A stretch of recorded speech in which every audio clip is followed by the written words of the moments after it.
Mapagpalang araw mga kaibigan, mga kabayan. Isa po akong OFW dito sa bansang Kuwait. Siguro po nagtaka kayo bakit na maliit lang yung sahod ko pero nakabili po ako ng bahay at lupa. Ganito po yun. Yung unang dating ko po dito sa Kuwait, mga ilang buwan pa lang po ako, nag-offer po yung isang bangko dito na kung sino po pwede mag-loan. Yun po, nag-loan po ako sa bangko.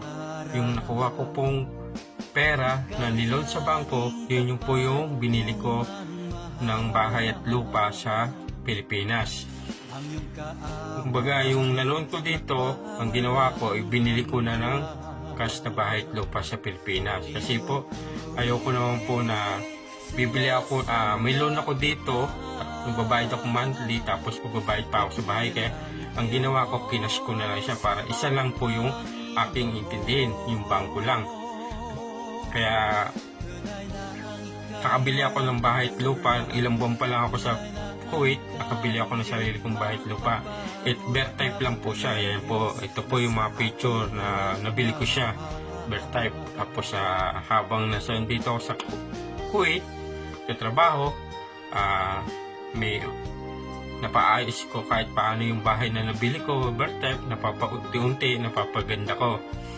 At yung time na na-turn over yung bahay ko, wala po ako sa Pilipinas, nandito ako sa Kuwait trabaho.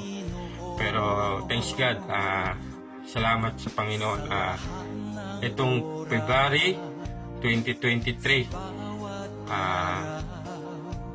February 28, 2023, hingi na ako ng clearance sa bangko dahil tapos na po ako sa aking loan na niloan sa bangko ng 5 years kong hinulugan.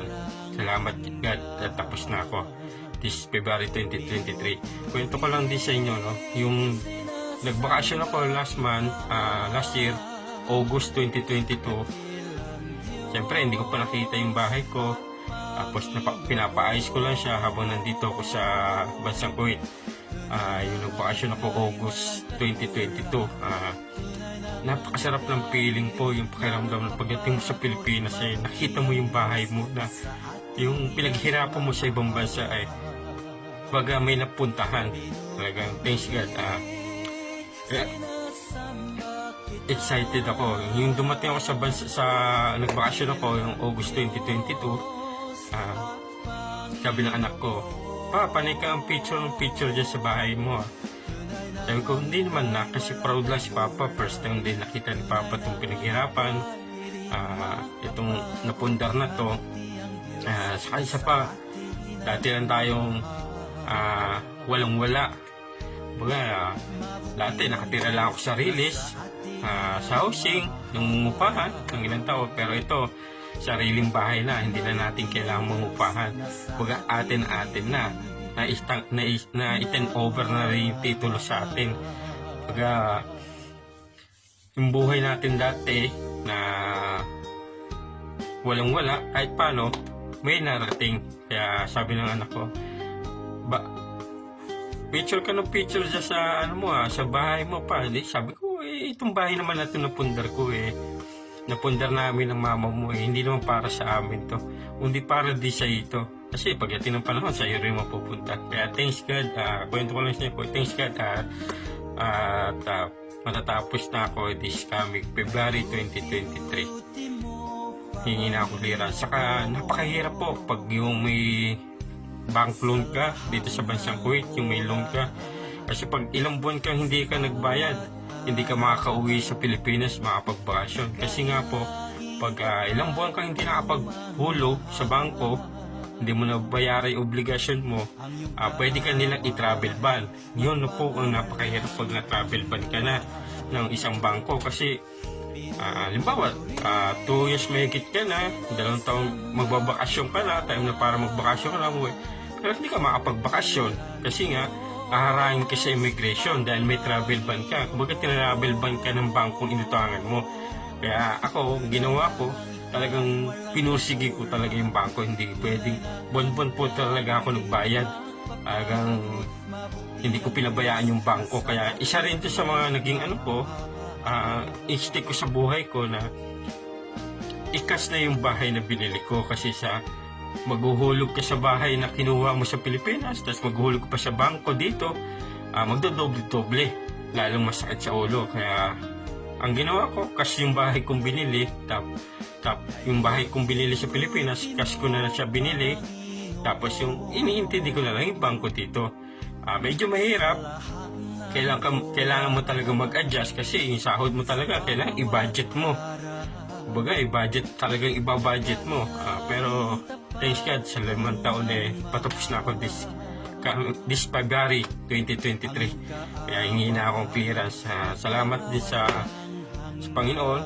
Ginabayan niya ako para magawa ko yung mga pangarap ko. At salamat din sa asawa ko kasi nga talagang isa rin siya sa mga nag-budget para lang matapos namin yung mga pangarap namin na dati walang-wala, nangupahan lang, pero ito na. Next, siguro pag nakuha ko nung sa clearance ko sa February 2023, sa February 28, push ko rin para maging inspirasyon sa mga taong na katulad ko na kahit maliit ang sahod, kayang makuha yung mga pangarap. Basta kaya mo, depende na lang po sa inyo kung sabihin sa akin na nayayabangan ang yabang ko. Kinukwento ko lang po sa inyo yung katotohanan. Mahirap naman po magsinungaling, di ba? Sabi nga, katotohanan ang sinasabi ko sa inyo, di ba? May isa ng tao, hindi pare-paras tayo ng mga paniniwala o pag-iisip. May mga tao kasi minsan na hindi nila kayang tanggapin sa sarili nila na itong tao na to, kahit maliit ang sahod, kahit na ganito, nagawa niya yung mga bagay yun.